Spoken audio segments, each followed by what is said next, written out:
parents are saying things, and they come in and they're fussing. They're fussing a lot, right? Fussing. Okay, now, if we just get past that, okay, what they fussing about?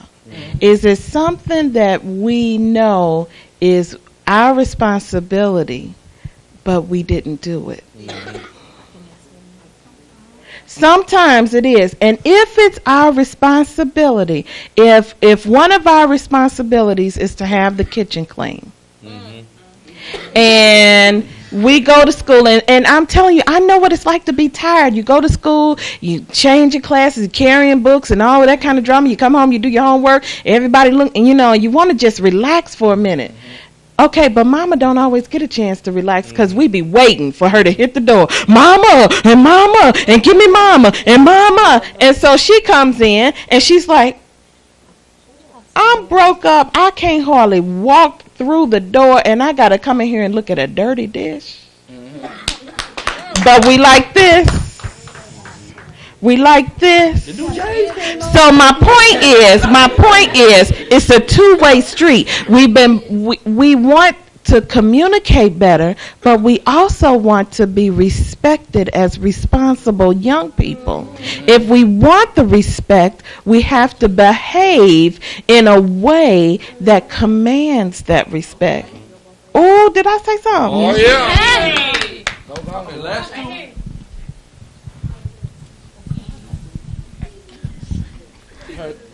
Okay, what I was saying is like sometimes you get so bottled up. It's just like your parents, they come in the house and the first thing, why you ain't did this yet and why you did this, and like they tell you to do it, and like the next 5 minutes they expect it to be done, and it's just like you get so bottled up, and it's like sometimes you just sit there and you're like, mother, yes, I'm going to do it. You smile, you have this little perky look in your face like, yes, mother, I'm going to do it.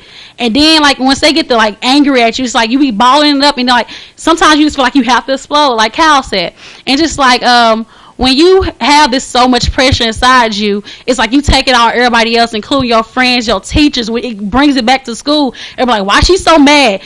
Get out her face because she about to explode or she about to snap on somebody. And then you get suspended for school. And they wonder, like, why is she out of school? Or what you doing? Why you snapping on your teachers? It's because the things you're dealing with at school or at home cause you to have like such a bad attitude and towards everybody. And like you don't want to talk to anybody. You don't want to like have friends and do other kind of things. It's like I want to be in the corner by myself, just leave me alone, because I don't want to have the pressure of having so many things bound on me and having so many family issues, even if it's just taking care of your little sister while your mother's at work, or if it's just like me, for instance, my mother supports 3 kids on her own, so it's like it's always, since I'm the oldest, I always have something to do. It's like you gotta make sure she can eat, make sure he's going. It's like you always have something else extra to do, include make sure your schoolwork up. Oh yeah, if you ain't in the top 10, it's this, or it's always some kind of pressure that's on you, regardless. And like sometimes at night you just be like, is the day ever going to end? Oh, no. And Mel shall run his bath water. It's just always something else you got to do. And it's just like, it's never something they satisfy. It's just like, it's always something else. Even if you try your best to satisfy them, it's like, even though they might be happy inside, they never really let you know. So it's like, you always feeling sad, and it's like, you're always just feeling like, what else can I do to make you happy? What do I need to do? All right, you guys. Sorry. Okay, Mama, I love you. Oh, I just need you to know that I love you. Okay. Like, get it together. Okay. Me and my mom, we have our days toward each other.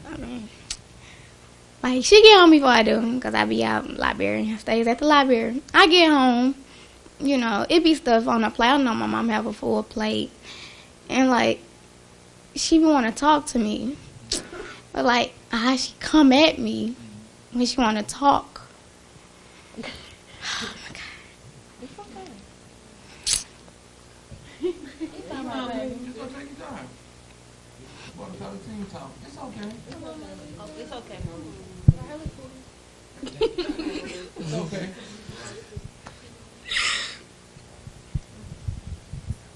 Okay. I know.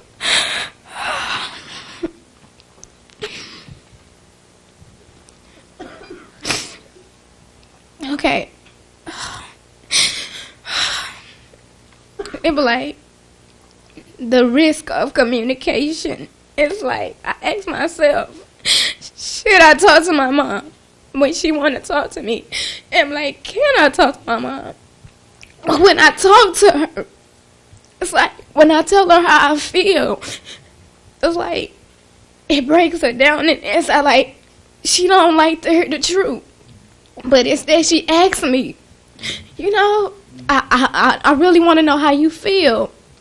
And I tell her, it's like, I don't know if it's like the way I tell her, but I breaks it down to her.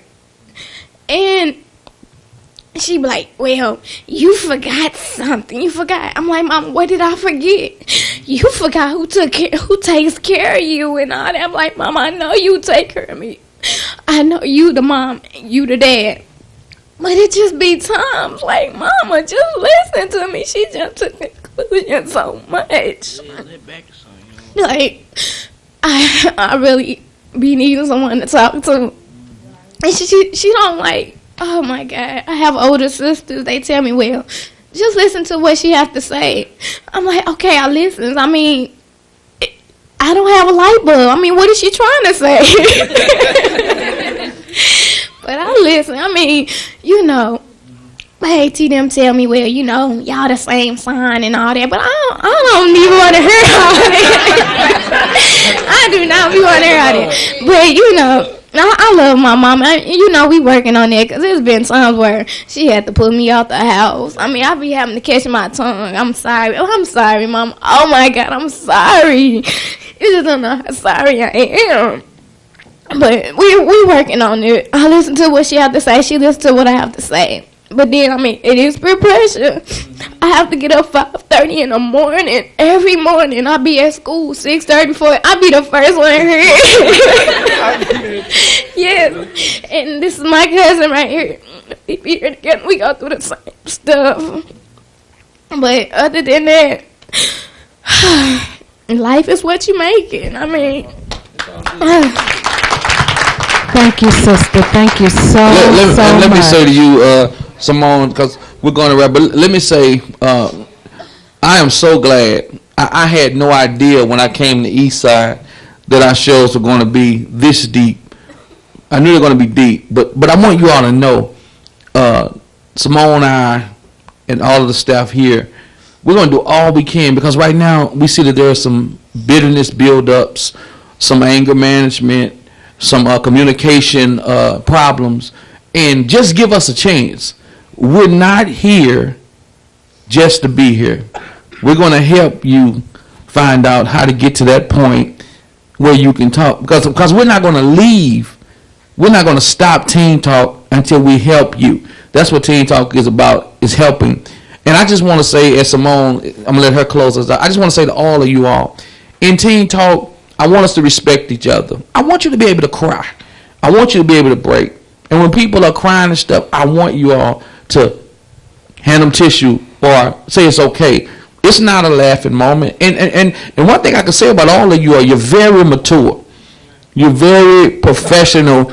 And, you know, all of the stuff that folks say, you know, about East St. Louis and East Side students, I take it personal. Because I know y'all got some good hearts. I know you all got it going on. We are not having issues because you don't care. It's because you're catching the opposite of heaven. You got so much pressure on you. And that's why this was a perfect show to talk about the pressure point. So I just want you all to know it's okay, but we're going to help you get there. You know, we came here, we're going to help you get there. And those of you all that have good relationships with your mothers or your parents, I want you all to come in doing these shows to talk about how you got there, because you got some things that you need help with, and it might not be your parents, it might be with guys, it might be with females. So we all here to help each other. We're never putting each other down. We're going to always respect each other. And I just want you to say, before Simone said, give yourself a hand. You're all that.